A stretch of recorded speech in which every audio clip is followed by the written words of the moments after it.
राधे राधे। हरे कृष्ण। अधिक मास की प्रातः वेला में आप सबका स्वागत है।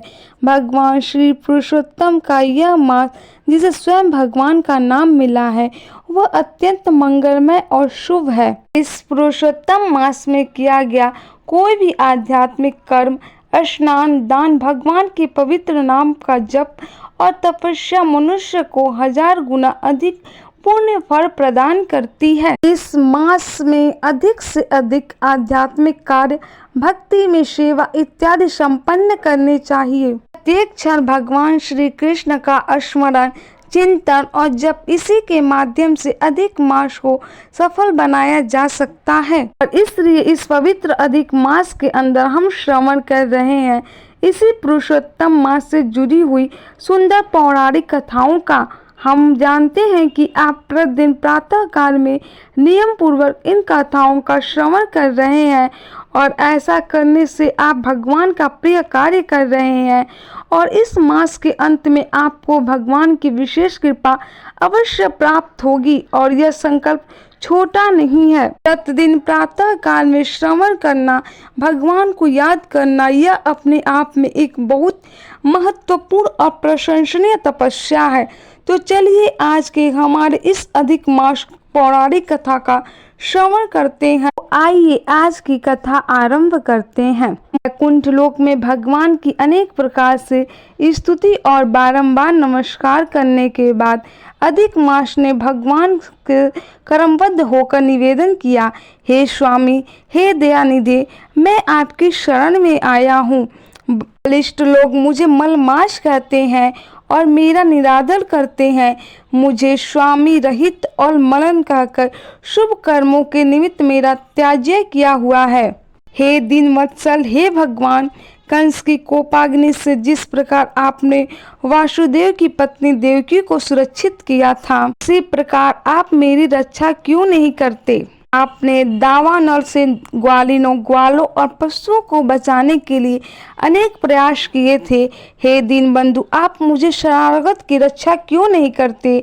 जरासंध के बंधन से जिस प्रकार आपने राजाओं को मुक्त किया, उसी प्रकार आप मुझे शरणागत की रक्षा कीजिए। हे दीनवत्सल, हे परम स्वामी, ग्रह के मुख से जिस प्रकार आपने गजेंद्र को मुक्ति दिलाई थी, उसी प्रकार शरण में आए हुए मुझ दीन की रक्षा क्यों नहीं कर रहे? इस प्रकार अनेक प्रकार से मलमास ने भगवान श्री हरि से विनती करते हुए कहा, प्रभु, मैं आपकी शरण में आया हूँ, कृपया आप मेरी रक्षा कीजिए। अधिक मास की ऐसी करुण पुकार सुनकर भक्तवत्सल भगवान ने कहा, हे वत्स, तुम अति शोकाकुल हो। यह महान शोक जिससे तुम व्याकुल हो रहे हो वह कौन सा है? कृपया इस शोक का त्याग कर दो, मैं तुम्हारा दुख अवश्य दूर करूंगा। जो भी प्राणी मेरी शरण में आ जाता है उसे कोई दुख शेष नहीं रह जाता। तुम मृत्यु की कामना क्यों कर रहे हो?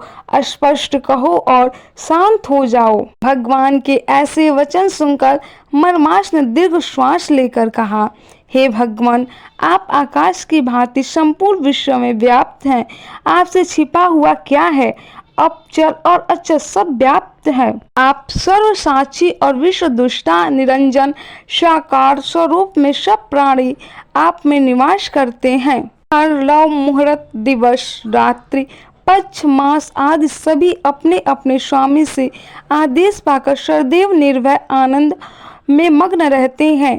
लेकिन मेरा कोई स्वामी नहीं है, मेरा कोई नाम भी नहीं है और ना मेरा कोई आश्रय दाता है। इसी से देवता मेरा निरादर करते हैं और मनुष्यों ने शुभ कार्यों के लिए मुझे निषिद्ध करके रखा हुआ है। इस प्रकार आंसू बहाते हुए, अश्रुपात करते हुए मलमास ने कहा, हे प्रभु, प्रत्येक स्थान पर सभी जीवों से ऐसा भीषण अपमान प्राप्त करके मैं अब जीवित नहीं रहना चाहता हूँ। अपमान की आग में नित्य जलने वाला व्यक्ति किस प्रकार सुख से रह सकता है? इसलिए अपना धर्म देखकर आप जो चाहे वो कीजिए। आप प्रभु हैं, स्वामी हैं, मैं तो एक तुच्छ जीव हूँ। बार बार आपसे क्या ही कह सकता हूँ। हे प्रभु, मैं मृत्यु चाहता हूँ, मैं मरना चाहता हूँ और मैं मरूंगा। ऐसा बार बार कहते हुए वह मलमास लक्ष्मीपति भगवान श्री विष्णु के समक्ष शांत होकर गिर पड़ा। उसको इस प्रकार नीचे गिरते हुए देखकर संपूर्ण सभा आश्चर्यचकित होने लगी। उस समय वह अधिक मास जिस प्रकार गिरकर नीचे चुप होकर गिर पड़ा, उसे देखकर भगवान श्री कृष्ण दया से भर उठे और फिर मधुर वचनों से उसे सांत्वना देने लगे। भगवान ने किस प्रकार उसे सांत्वना दी वह हम सुनेंगे हमारे इसी अधिक मास कथा श्रृंखला की अगली कड़ी में कल प्रातः काल में। आइए अब हम इसी अधिक मास से जुड़ी हुई एक सुंदर और पौराणिक कथा सुनते हैं। क्या आप जानते हैं पुरुषोत्तम मास में की गई छोटी सी भक्ति भी कई गुना फल देती है, लेकिन अगर नियम सही ना हो तो इतने दुर्लभ महीने का पूरा लाभ नहीं मिल पाता। और यह पवित्र अधिक मास अब अगले 3 साल बाद आएगा। ये अभी हम सुनते हैं इस अधिक मास से जुड़ी हुई एक सुंदर और पौराणिक कथा। एक समय देवराज इंद्र अपनी सभा में अपनी पत्नी शशि देवी के साथ उच्च सिंहासन पर बैठे थे। उनके आसपास वसुग, रुद्रगण, आदित्यगण, सिद्धगण, अश्वनी कुमार तथा अनेक ऋषि मुनि विराजमान थे। अप्सराएं इस सभा में नृत्य कर रही थी और गंधर्व सुंदर ताल देकर संगीत गा रहे थे।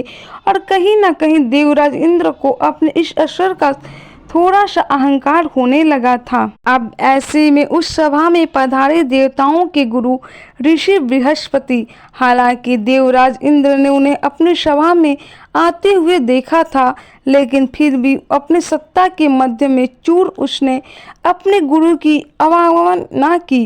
ना तो इंद्र अपने स्थान से उठे और ना ही उन्होंने अपने गुरु का यथोचित आदर सत्कार किया। देखकर बृहस्पति समझ गए कि अब देवराज इंद्र के पतन का समय आ चुका है और वे चुपचाप उस स्थान को छोड़कर चले गए। अब जैसे ही गुरु बृहस्पति वहां से अदृश्य हुए तो इंद्रदेव को अपनी भूल का भान हुआ और अपने इस दुष्कृत पर पछतावा करते हुए वे कहने लगे, ओह, यह मैंने कितना घृणित कार्य कर दिया।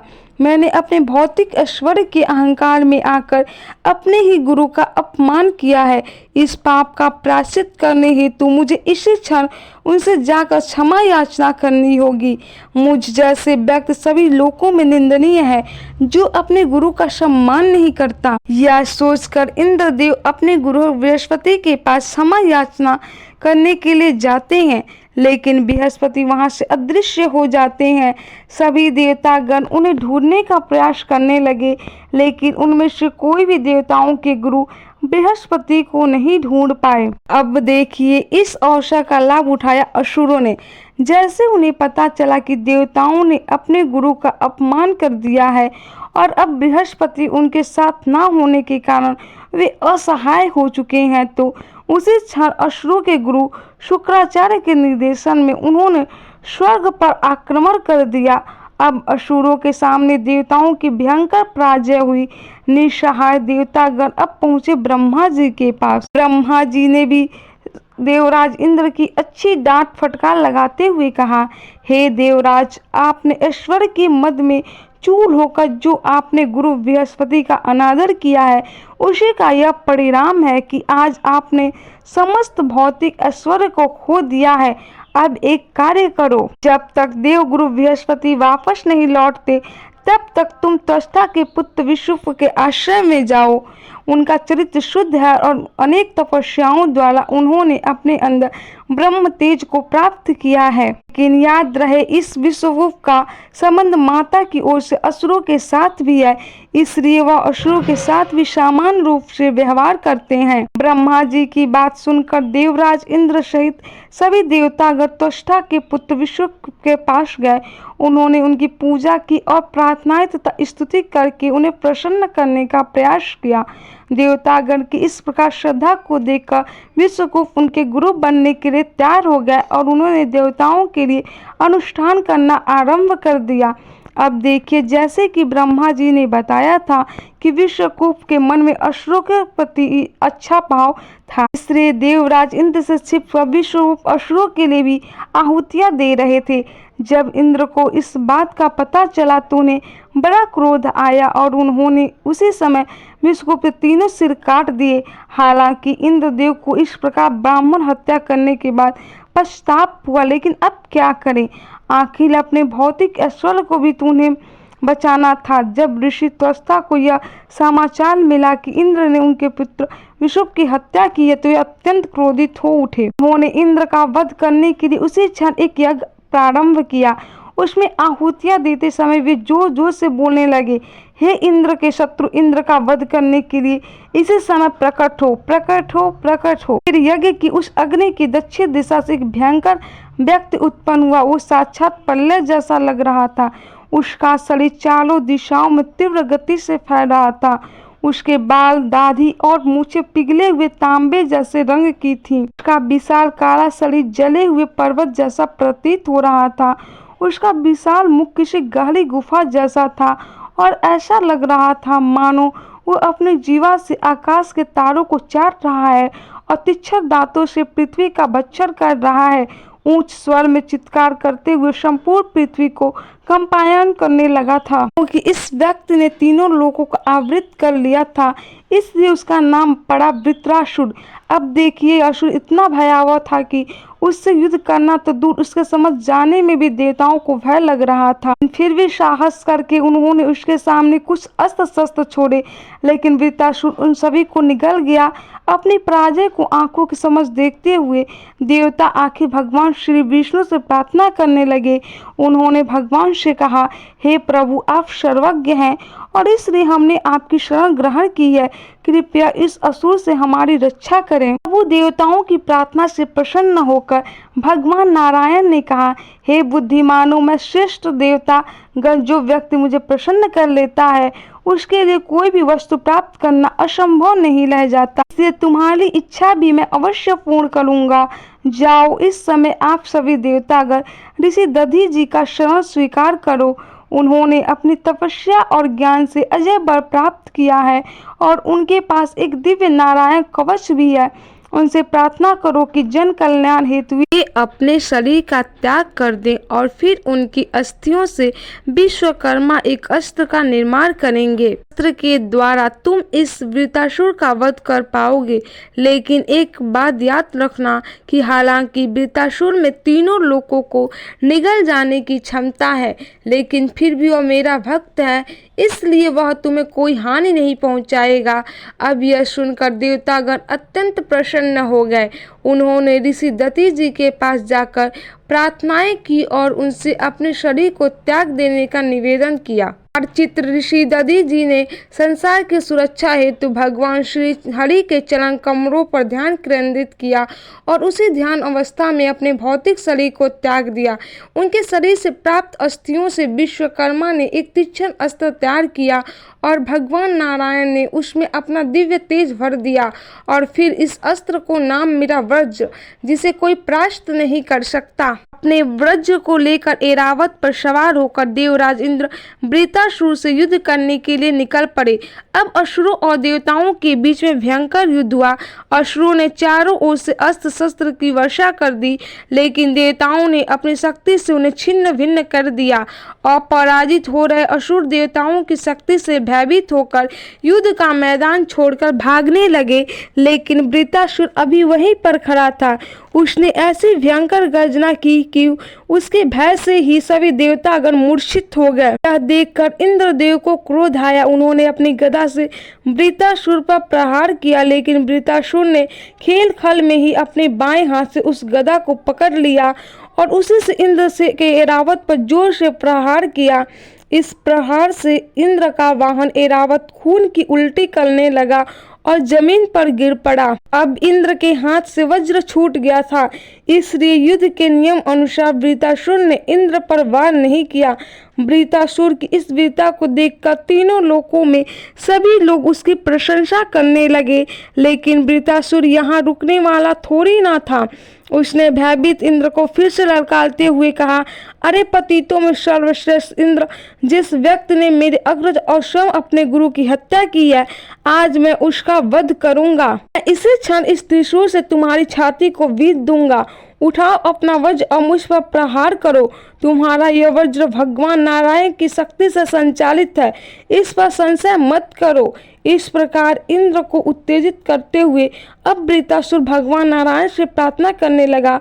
और क्यों न करता, आखिर वह भगवान का शुद्ध भक्त जो था। उसने भगवान को सुंदर प्रार्थनाएं अर्पित करते हुए कहा, नक पृष्ठम न मेष न सार्वभौम न साधिपत्यम न योग सिद्धि पुनरव समंजस्वा विरह का ममोत्तम तम श्लोक जनसंख्यम संसार चक्र भ्रम स्वकर तात्मय जदारके दनानाथ भूयात। हे कमल नयन प्रभु, यदि आपके चरणों कमलों का त्याग करके मुझे योग सिद्धियां मुक्ति ही क्यों न मिल जाए तो भी मैं उसे प्राप्त नहीं करना चाहता। अपने पूर्व कर्म बंधन के कारण मैं इस भौतिक संसार में गिर पड़ा हूँ, परंतु अब मैं यहाँ रहना नहीं चाहता। मेरी एक ही कामना है कि अब मेरा मन, मेरा चित्त और मेरा सर्वस्व केवल आप में ही आसक्त रहे। देखिए, ये स्थिति होते ही एक शुद्ध भक्त की। हालांकि वृत्रासुर इंद्र के साथ युद्ध कर रहा था, लेकिन वह जानता था कि भगवान नारायण द्वारा प्राप्त उस वज्र से उसकी मृत्यु होगी। वह अपने भौतिक शरीर का त्याग करके भगवत धाम वापस जा पाएगा। इसलिए वह भगवान की नित्य शुद्ध भक्तिमय सेवा प्राप्त करने हेतु अपनी मृत्यु की प्रतीक्षा कर रहा था। और उससे विपरीत देवराज इंद्र अपने भौतिक ऐश्वर्य को पुनः प्राप्त करने हेतु वृत्रासुर का वध करना चाहते थे। कि फिर एक बार वृत्रासुर ने अपने शब्दों द्वारा इंद्र को उत्तेजित किया और उन पर त्रिशूल का प्रहार किया। इसके उत्तर में इंद्र ने भी वज्र द्वारा वृत्रासुर की दोनों भुजाओं को काट दिया और अंत में वृत्रासुर का सिंह एक उचित समय पर जमीन पर गिर पड़ा।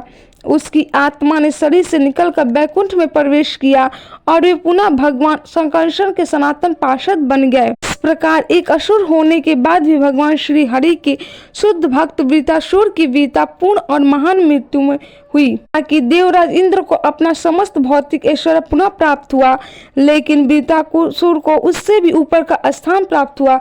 इस भौतिक संसार से मुक्ति और भगवान के नित्य ध्यान में उनकी सेवा। तो यह थी आज की श्रीमद् भागवतम से पुरुषोत्तम मास की विशेष कथा।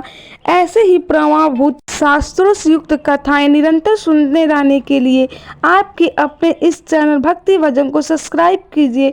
और हम आपसे मिलेंगे बहुत जल्द एक और सुंदर भागवतम प्रसंग के साथ।